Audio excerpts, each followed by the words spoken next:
Guys, yeah, I'm down here. I did a video with the camera turned around, but it couldn't turn around while I was filming. So anyway, this is Puerto Morelos, okay, and I can't go with the camera too fast because it's a kind of a cheap camera. I'm going to get a new one.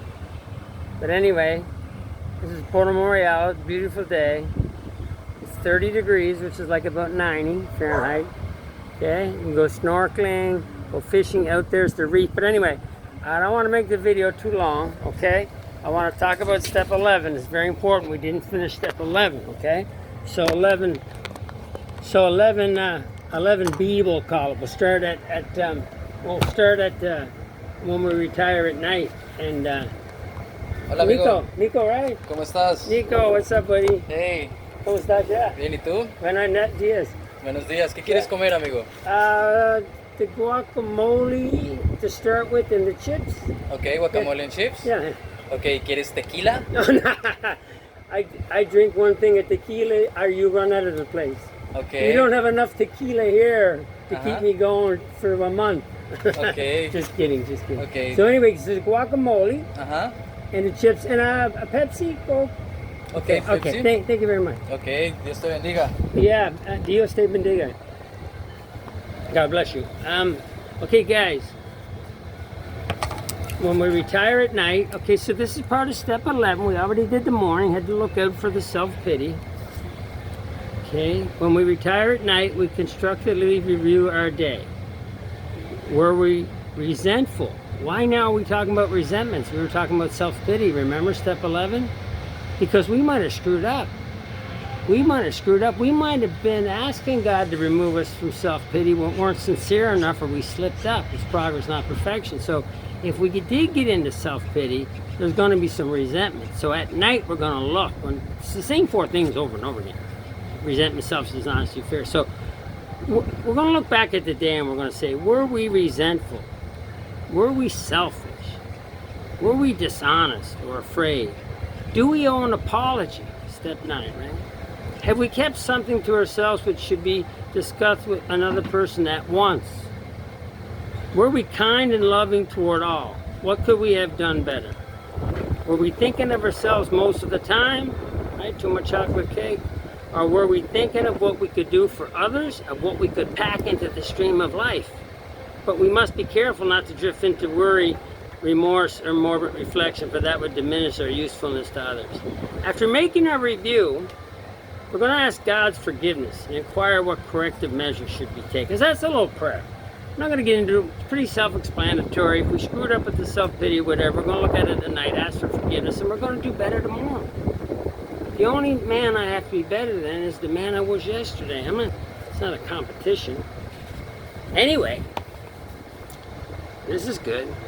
I get like this all the time.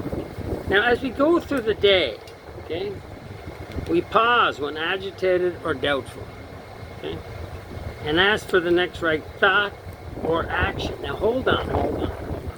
Thought or action. Didn't we make a decision in step 3? A decision, didn't do it yet. We made a decision to turn our will, which is our thoughts, and our life, which is our actions, over to God. And it's just a decision. And it'll have no permanent effect unless followed at once by a strenuous effort to face and be rid of the things in us that are blocking us. So we're going to, after we make the decision, we're going to go to 4. Then we're going to talk about it at 5. Then we're going to humbly ask God in 6 and 7 to remove it. Then we're going to make an amends. We might have to make an amends. 8 and 9. And step 10, we're going to continue to do it.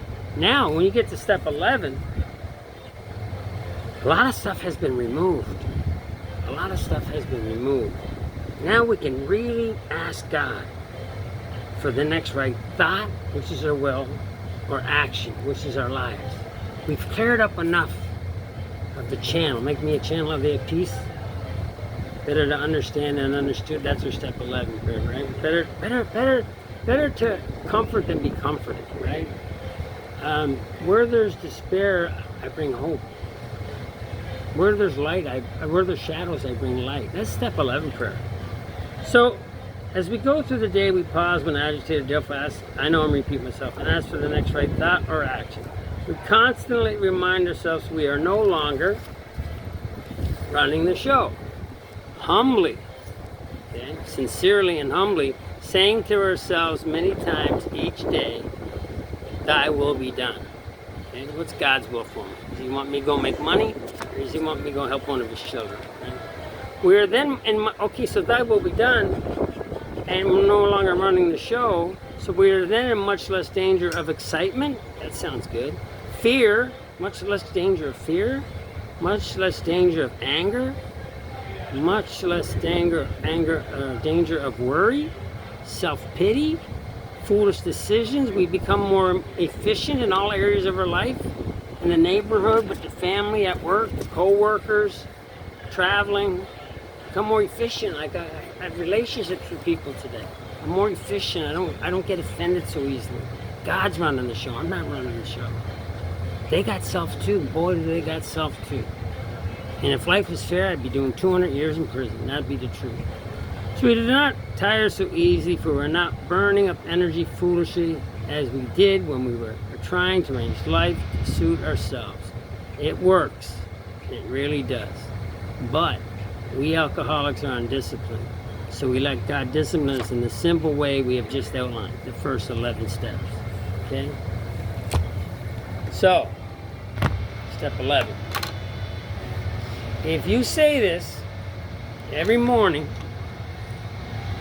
every night, and if you say this all through the day when you're positive and agitated or doubtful, I promise you, based on my experience and 100 other guys I've seen, that you will grow spiritually, and you will have less resentments, and you will have less self-pity, and you will be worried less, and you will think about others more than yourself.